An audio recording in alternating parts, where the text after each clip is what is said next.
again, I've got a report for you that I think you will find that it is the most important report that I've given to you over the last 10 years.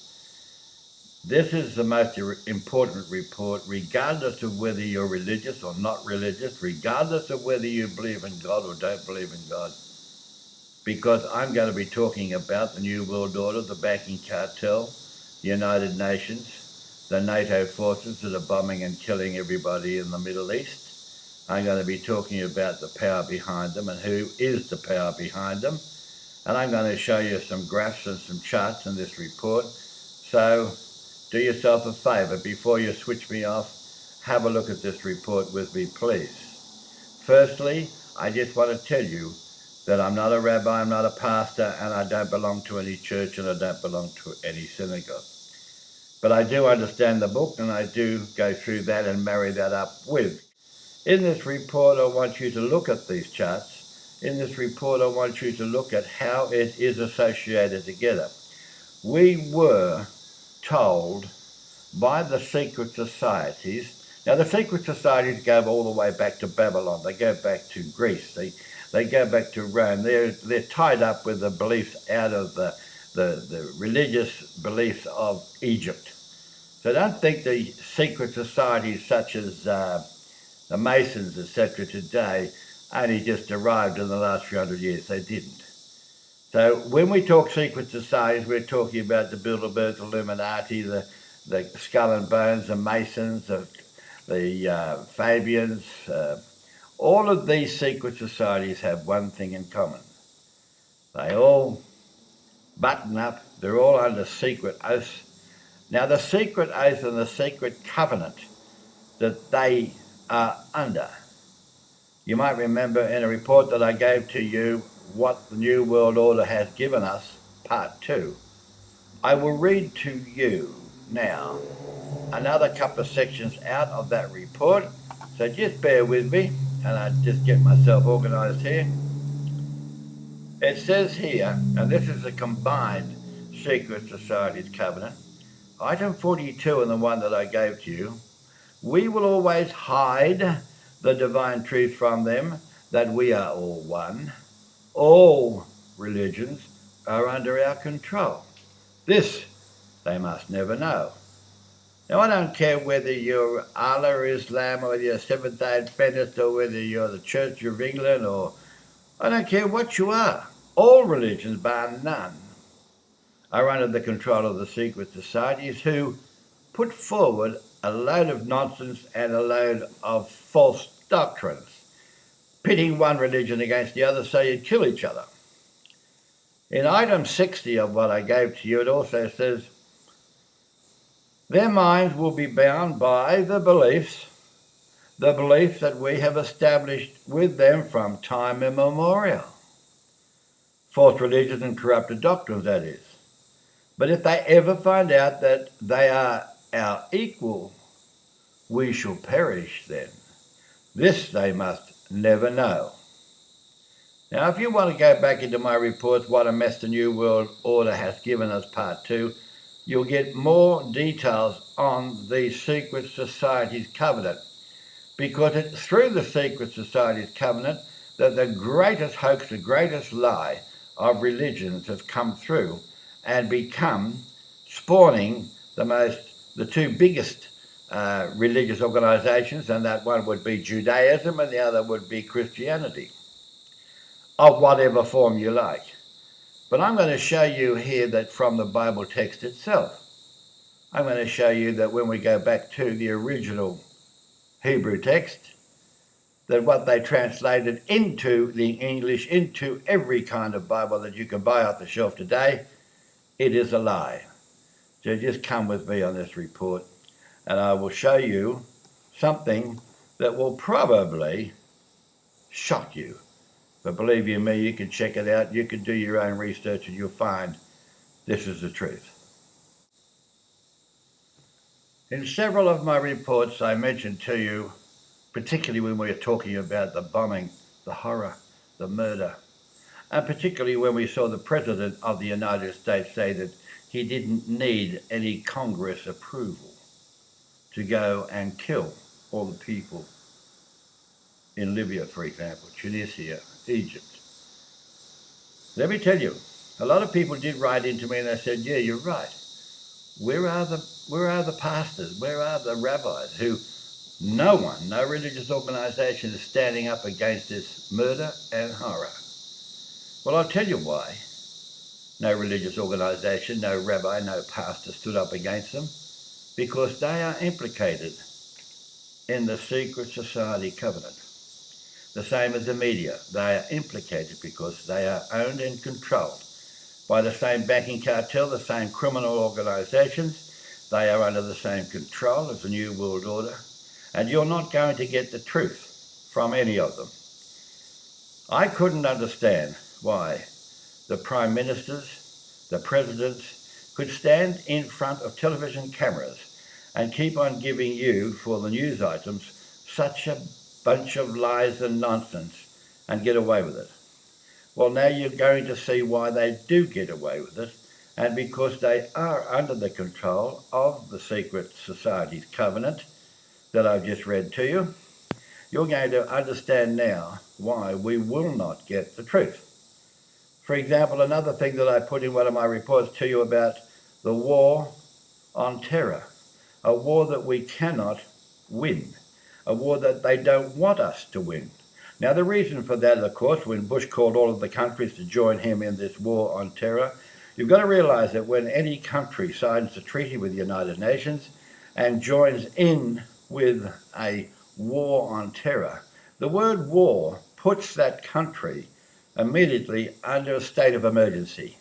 And as it becomes a state of emergency, and they've converted the constitutional government into a corporation government, they can make laws while you're having a sleep tonight. You wake up in the morning and you've got new laws. They got away with it because of the word war and because we are under a state of emergency. And it's not until the war is won that the state of emergency in these countries is lifted. So when you understand this is the reason, the power behind the horror and the murder that's going on in the world today, realise it's not just the Masons or the Club of Rome and the Fabians or the Skull and Bones, the Illuminati and Bilderbergs, a whole network of secret societies who have over the years gathered together as members in their organisations the top, most intelligent students out of university, promise them rewards and awards, promise them places of great high level of esteem, bring them in as members, butt them up, make them sign the oath of secrecy, and then when they do come out of the universities, they become a member of parliament, they can become a minister in parliament, they may become the president or the prime minister.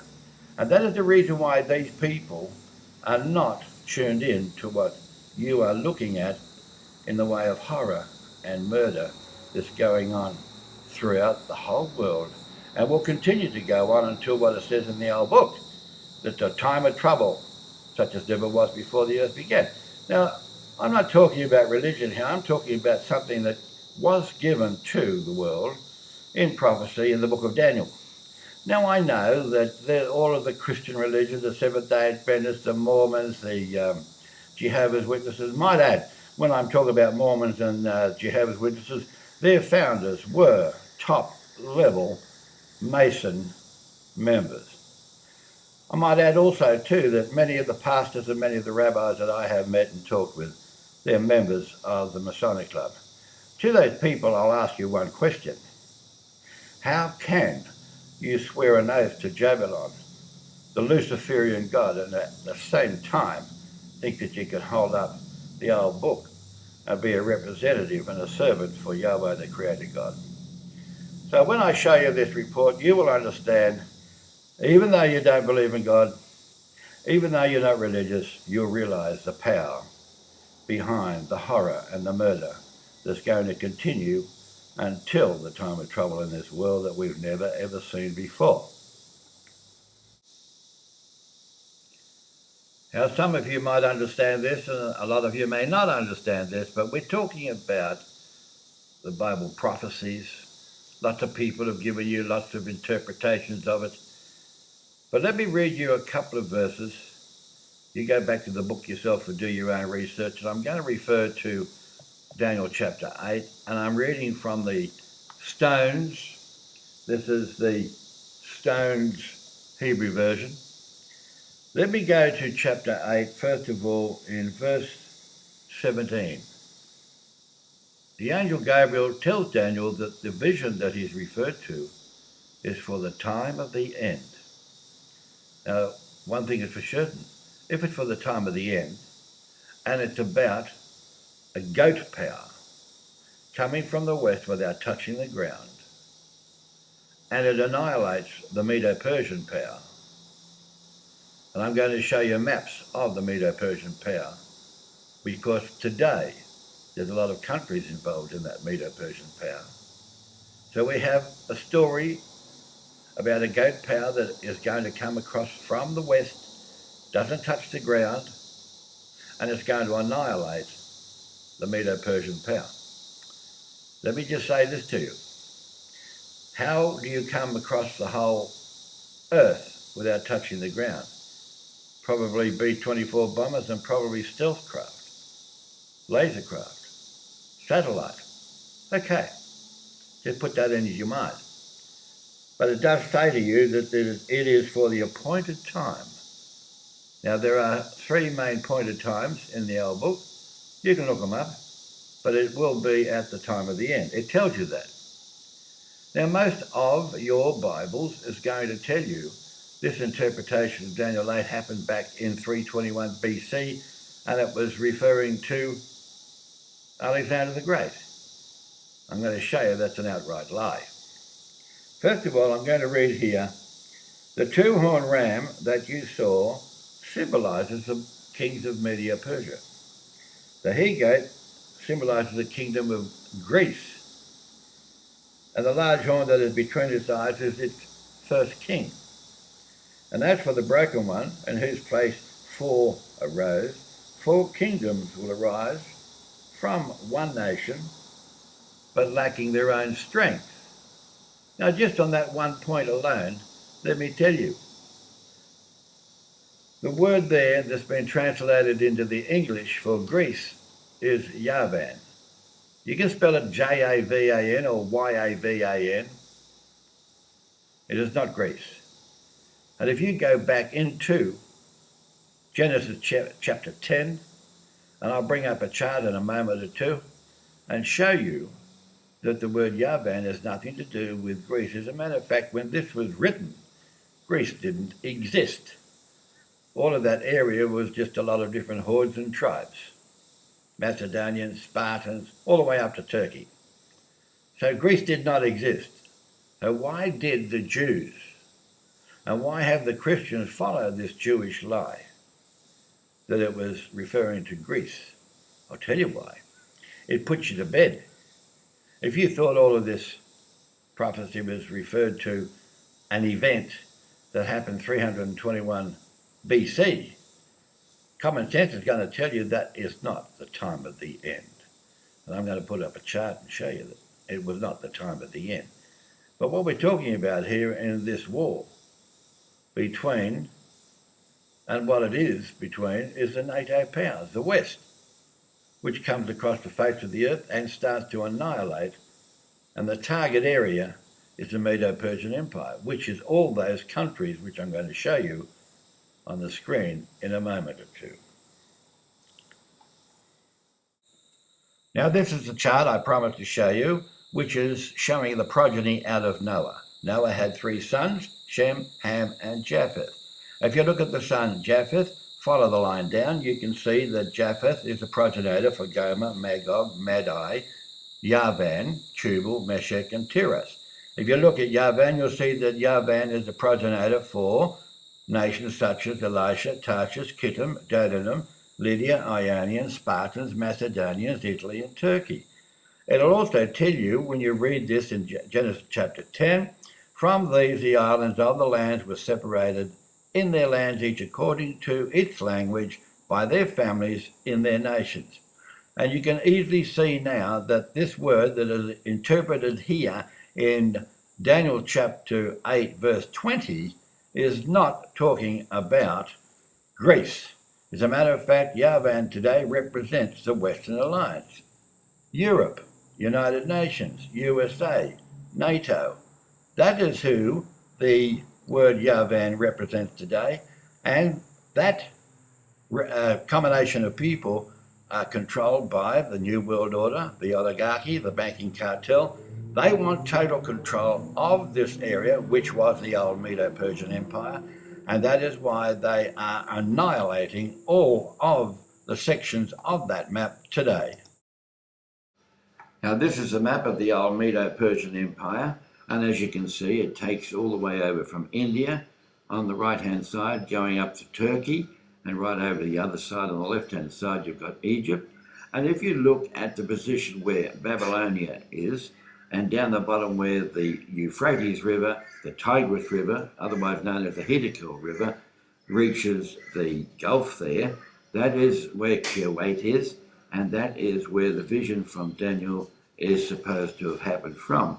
So it's from that point that all that area will be the target area of the NATO, of the United Nations, of the banking cartel, because they want total control of that particular area of the world. And you can get these maps on the internet, and the internet source is there on the map for you. Now here's an up-to-date version of the countries today that were the old Medo-Persian Empire, and you can see that NATO and the West are already having a war with Afghanistan and Pakistan. Iran is going to go, Iraq is gone. It goes all the way through Israel up to Greece, and Egypt is gone. And as you know, Libya is gone, because these forces, the NATO forces, the New World Order, they want total control of this whole area. Now, so that you understand what we are talking about when we refer to the end of days or the time of the end, I've put a timeline of Earth's history chart on the screen for you to look at. And on the left-hand side, you can see it begins at the creation time of Eden. Then 1150 years later, there's the flood and so on, all the way through to approximately 550 BC, when the first group of Israel was totally rejected by Yahweh. And also remember that under 721 BC, 10 tribes of Israel were totally dispersed by the Assyrian army. So you've got to realize that the first group of Israel, people called Israel, were totally rejected by Yahweh, and they were non-existent up through to the time of BC and AD. Then you have a second group of Israel that is mentioned in the Bible that will be chosen, that will be redeemed, that will be saved. That is a second group of Israel that will be faithful to Yahweh. A couple more points that you will see when you look at that chart. The time of the end is mentioned on the right-hand side of the chart. The end of days, time of the end. That is when the time of the end is. And it was not way back 2,300 years ago, 321 BC for Greece. And when it mentions in that prophecy that the first horn is the notable horn between its eyes is the first king, understand, if you do your history book, that Philip III was the first king, not Alexander the Great. And it was Philip III that united those tribes long before Alexander the Great, that it became then a nation called Greece. So you'll realize that you have been believing a lie. And when you read the commentaries in all of the Bibles, they very clearly regurgitate that lie. Now I'm going to read to you concerning verse 8 and verse 20 and 21. And I'm reading again the commentary by the Jews in the Tanakh. Alexander the Great, who conquered the Persians, is mentioned here. And the four kingdoms will be carved up out of Alexander's empire. So they think then that the nation of Rome began under the four generals. That's an outright lie. The four horns that rise up out of that, they don't have their own power today, at the end of days, is your four unions. The EU, European Union, North American Union, Asian Union, and African Union. They are the four unions that will take place after, whichever it is, as the first horn is broken, and whoever you terminate to be the first horn that is broken, be ready for the 4 world unions under a global government. That's where we're headed. We're just about there. Be prepared.